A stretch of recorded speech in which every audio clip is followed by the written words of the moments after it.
Had there not been a live stream of Boris Johnson holding a press conference with the Luxembourg Prime Minister, which is hilarious for something that's about the size of one of our cities, I probably would have gotten on to recording this a little bit sooner. Okay, I was also ill yesterday-ish, so I slept for 12 hours. That's also why I'm not as quick on the production of this video as I ordinarily would have been. I'm fine now, by the way, thank you for asking. Since the subject of politics is still pretty hot, new video on the Moistonia Live channel, by the way, link below. Instead, I want to talk about the voting age. This already feels like something that should be discussed on that channel, the Moistonia Live politics channel that is. But no, I'm intrigued enough to get feedback on this, because there is, and there will be in the comments, I know this for a fact, differing views on voter age and, of course, which sexes should be allowed to vote, because there are differing opinions. It should be quite interesting to see what you all think. Vox recently put out an article titled "The Case for Changing the Voting Age to 0. I am sure this is going to have some Class A information within it. Although I'm sure Kelsey Piper, the author of this particular Nobel Award-worthy piece, has taken into account a whole plethora of factors that have already raised alarm bells in most of your heads, including my own. In just over a year, American citizens will have a chance to cast their ballot for the next president of America, to be clearer, except for the 75 million Americans barred by state and local laws from registering to vote. That is, I thought it was federal. Are there really that many American citizens legally barred from voting? The answer is yes, our kids. Now this is where we should definitely stop and have a little moment. The case to have the voting age at 0, so upon the moment of birth, you immediately become entitled to vote. The majority of those who are eligible to vote might have something to say about this.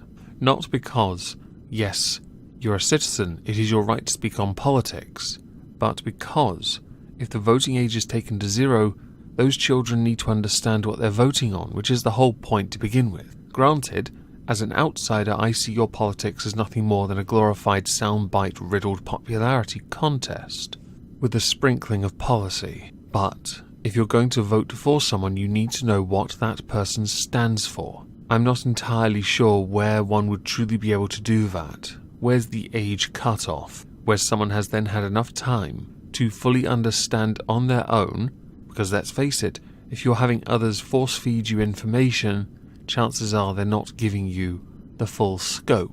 We then need to teach children skepticism, of course. Perhaps they should start some YouTube channels with an animal avatar and do response videos to, I don't know, those blasted leftists. Isn't that how it goes now? I just don't care. The point is, I'm not convinced a child can make an informed decision. There are many decisions, in fact, a child can't make. Things their body can't comprehend, understand, withstand, tolerate, politics being the more mentally challenging aspect. I'm sure there are other reasons many can think of, by the way, but I think it pertinent just to raise the obvious. Around the world, almost every country bars people under 18 from voting. The reasons vary. They won't be informed enough. They don't pay taxes yet.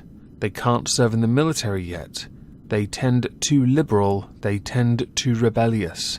I would agree with informed enough. I don't care if you pay your taxes. That's a job of government to collect, not me. I don't care if you serve in the military or not.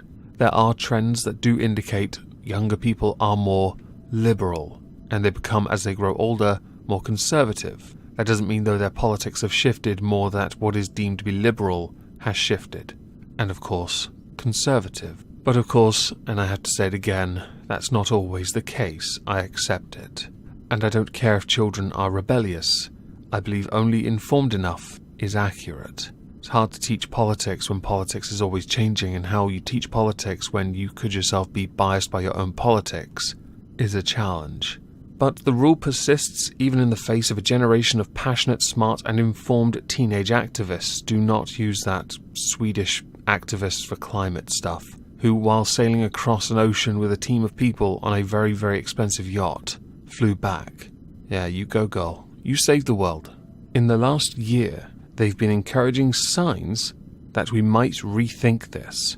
Democratic candidate Andrew Yang has argued for a voting age of 16, and a bill proposing a voting age of 16 died in the US House in March, with a majority of Democratic representatives supporting it. Part of me thinks that maybe it's less because they actually believe those who are 16 are informed enough to make a decision, and tinfoil hat here, more than likely because they want those voters. Do you think the wall had any impact on that? There is a case in the UK where it is also becoming more prevalent that people are trying to legislate to reduce the voting age to 16 in the UK as well. I disagree with this. Some will say you should be 21. Some say you should be 25, like it used to be, or 21 even. Some say girls shouldn't vote cause, and insert reason here. I think you should all vote, but I do believe you should be over a certain age.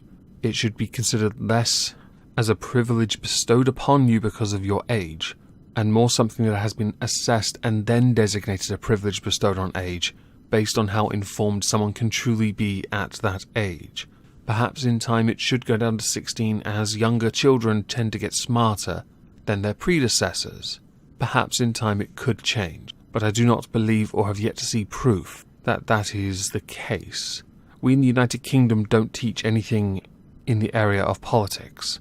Understanding what foreign policy is, what domestic policy is, not the policies being introduced by the governments, but the concepts of democracy. We don't teach it. Perhaps if we had some kind of syllabus for that first, it could be argued that lowering the age could be considered worthwhile. Then the argument also then becomes a counter of, but how has this got a practical use in the real world? Exercising your democratic right is the real world. So I would argue it could be and should be considered worthwhile investing in. Whether that is something done in the US, I'm not entirely sure. And as far as Andrew Yang goes, last I checked, I thought Biden was going to win. His nomination, that is. I'm not convinced he'll beat Trump. Let's just see how the vaping thing goes first. Well, let's do them one better. The United States should consider eradicating the voting age entirely and letting every American citizen who can successfully fill out a ballot be counted in our local, state and national elections. Brackets. And yes, this goes for felons too. So basically, if you can write your name, you're good enough. I assume there's a bit more on the ballot and registering to vote.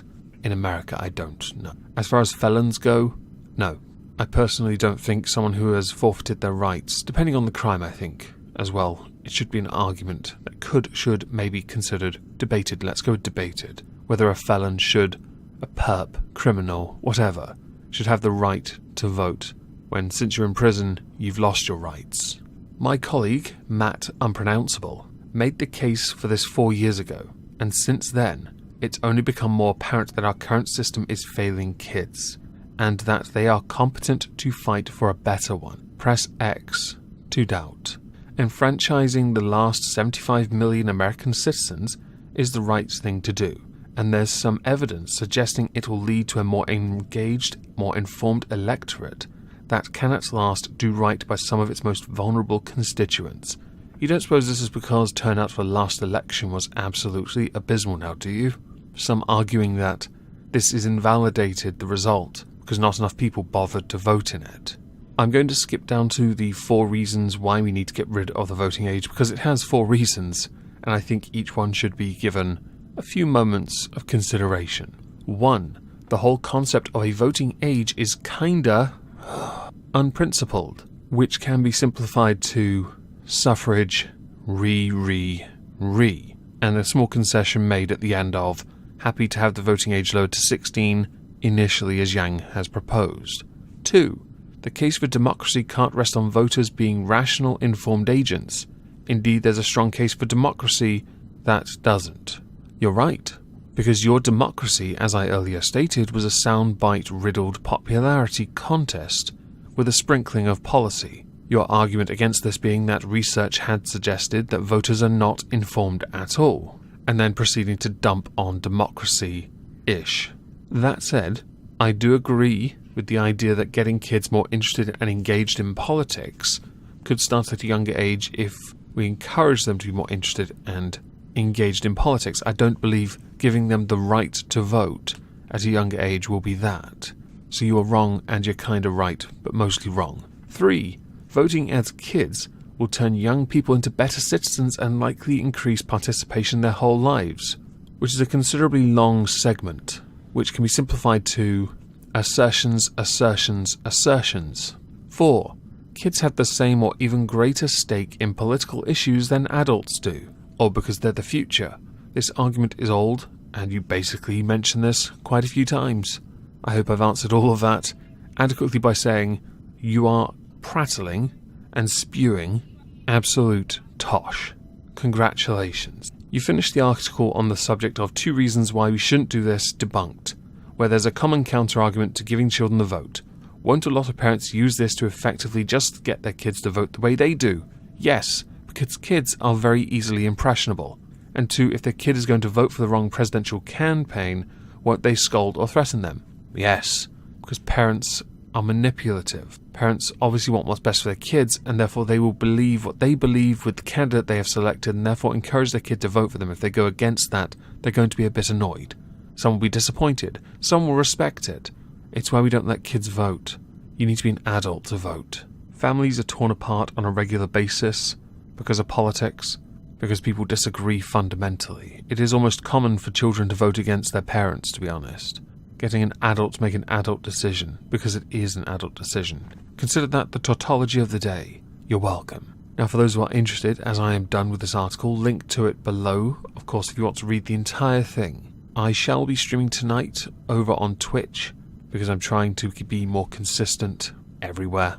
And I was not able to stream last night because I was not feeling very well. So I hope you'll have a lovely Monday, and thank you all for listening.